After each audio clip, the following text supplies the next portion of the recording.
Inshallah. And this last question, hopefully. All right, this is, how do we understand part 91 in Aqidah Tahawi, which discusses the unlawfulness of rebellion against the government, even if it is oppressive, in the current socio-political context? Now, this is, you would open up a serious can of worms here. It's like you put me on the spot. I mean, I've expressed my view about this publicly, so it's not as if it's not an easy, at least easy question for me to at least give my own perspective on it. You know, but understanding that's my particular perspective on the issue.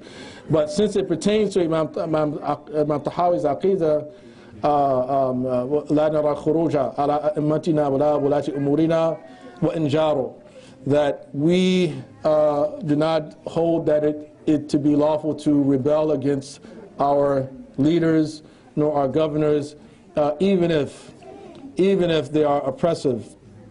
That this particular doctrine is what we call a majoritarian doctrine. It is a doctrine that most of the Sunni scholars have considered to be orthodox teaching, and that even when there is oppression amongst the in our lands, that it is not permissible for us to rebel against those oppressors. That we have been told to remain patient and pray that Allah subhanahu wa ta'ala rectify the state of our leaders and of our governors, and not to curse them. That we're not to curse them, because when we understand the nature of the curse of Allah subhanahu wa ta'ala, which is al-ib'ad an ar-rahmah, it is to distance someone from Allah's mercy, that when we curse our leaders, then all it will do, if Allah answers that prayer, is just make them more oppressive. Because if Allah distances the person from His mercy, then that's fundamentally what will happen, that shaitan will become their leader, become their qareen. And so the ulama adopted that view out of, we call maslaha, out of interest of the maintaining peace. That there's usually because typically what will happen is a greater evil would result from rebellion than the evil which exists under an oppressive government. And so for that reason they discouraged it and adopted it as a mainstream teaching.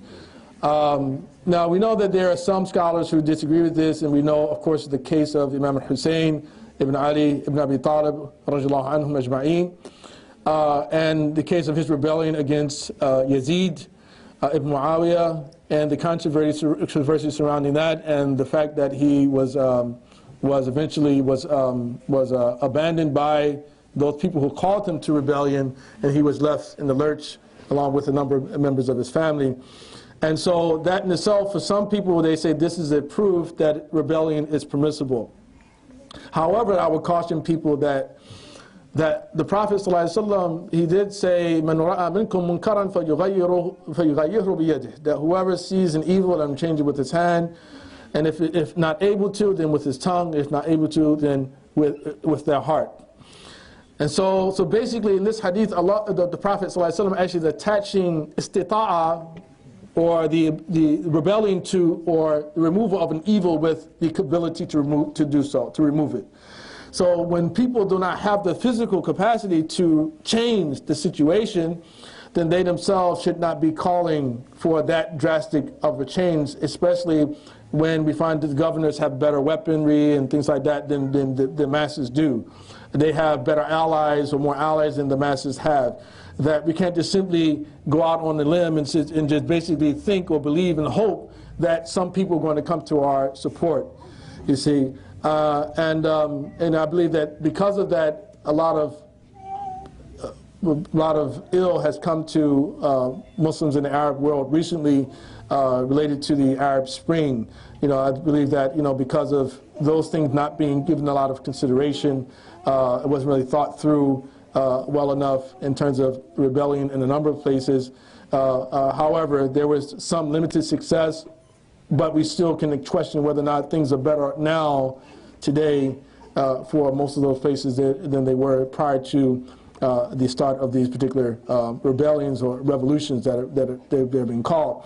So that is important, because even though we utilize the example of Imam Hussein as a reason for justifying rebellion, we have to remember that Imam Hussein's rebellion was not successful.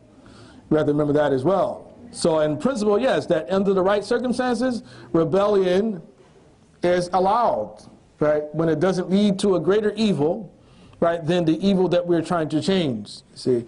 But if we don't have the capacity to do so, then, right. Yes, Fadda. He writes that said, Salam alaikum. Listen, I'm just thinking that Musa alayhi salam was is the most awful prophet in the Quran, right? Finding revelation. And in part, you look at what his history was when he dealt with oppression.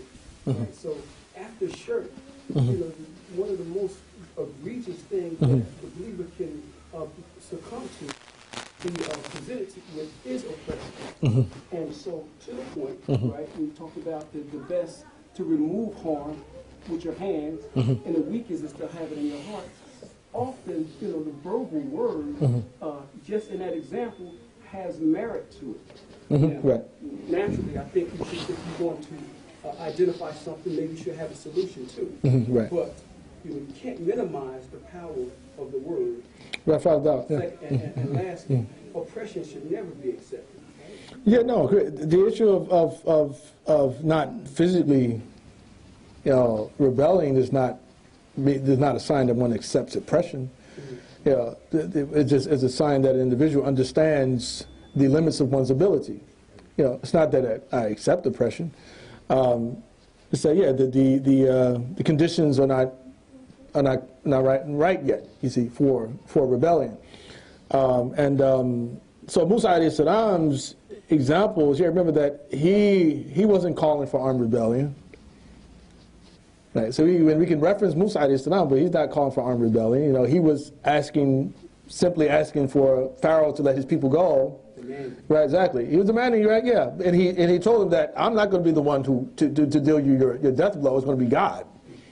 You see, now unless we are prophets and we're like Musa and we have the guarantee that the power of God is one to intervene in the same way they did with Musa alayhi salam, then that's not an accurate analogy to make, to say that, okay, well, it's okay for us to go out in arms against an oppressive ruler or whatever we want to call him, you know, and risk our own lives and the future generations as well. That's the other part of it as well. I mean, the Prophet ﷺ, you know, he was in Mecca for 13 years.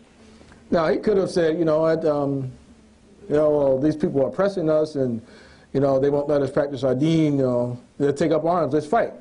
That didn't happen. Fighting didn't happen until he got to Medina, and then the verses were revealed allowing them to fight. Because now, you know what, we're ready. We got an army now. He said we have our own home. We have a base of operation. You see, so we have to, yeah, the principle, yeah, is still what it is. That, yeah, oppression is wrong. Right. But at the same time, we have to, if we want to rebel against it, you want to change it, then we have to make sure that the conditions on the ground are you know, they prepare us or equip us with the ability to change it, to remove it.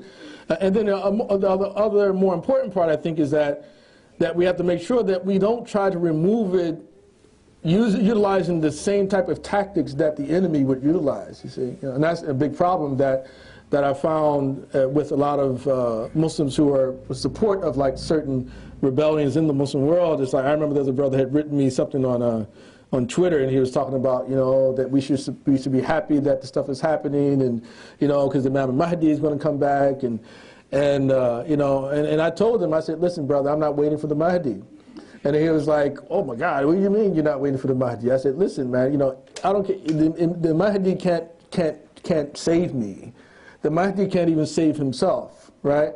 And I can be in the army of the Mahdi, but if I'm a one out ripping people's chests open and taking their hearts and livers out and eating their livers, right? I don't care whose army. You can be the army of Isa bin Maryam. That Allah subhanahu wa ta'ala is going to judge you on the basis of your unethical dealings. I don't care what army you're part of. You know, so don't tell me that I should be happy that over 100,000 people have been killed in Syria and that 6 million people have been become refugees in different parts of the world. no, don't tell me that. I was in Morocco in the summer, you know, and this is very far away from Syria, this country, you know, and like after every single salah, there's some Syrian people standing up, Ya Ikhwan, they're asking for charity. Now, Moroccans already have to deal with their own poor people. And you can see on the faces of people that, man, subhanAllah, it's like, man, now we got to deal with somebody else's poor people, you see. So it's like, if we say, yeah, fight, fight, fight, we should be willing to take people in as well. It's like, you know, yeah, you should fight, as a matter of fact, and if you run away, my home is open for you. But people are not doing that, for the most part, you know, in the Muslim world. So from afar, we're like, yes, rebel. And this is one of the problems with some of our scholars, unfortunately, that happened as well, that when it was happening over there, they were like, yeah, go for it. But then as soon as they came to their country, that's like, hold up, right? You know, so you understand, it's not a pleasant situation that people find themselves in. We should make dua that Allah subhanahu wa ta'ala that He right, exactly. Right, exactly, yeah. There's other things, yeah. Yeah, yeah. Syrian girls, they're subjected to prostitution in places like Jordan. You know, now they're going into prostitution to survive and things like that. You know, so what type of welcome is that? You see, you know, yeah, we want you to fight, but you know, we're not going to create any sort of system that is going to help to make your transition, you know, an easy transition. We're not welcoming you into our homes, but rather, you know, there are conditions on your welcome here that you have to, this is what you have to do in order to survive in a Muslim country. You follow me? So, for me, my position has been that, you know, it just wasn't, I don't think it was right. And I think that one of the greatest proofs that it is, that generally, that what has happened recently, for me, shouldn't be supported, is when we just look to see what it did to the scholars. When you just look to see what it did to the scholars in the Muslim world, like people who we look at, you know, we see them taking pictures together.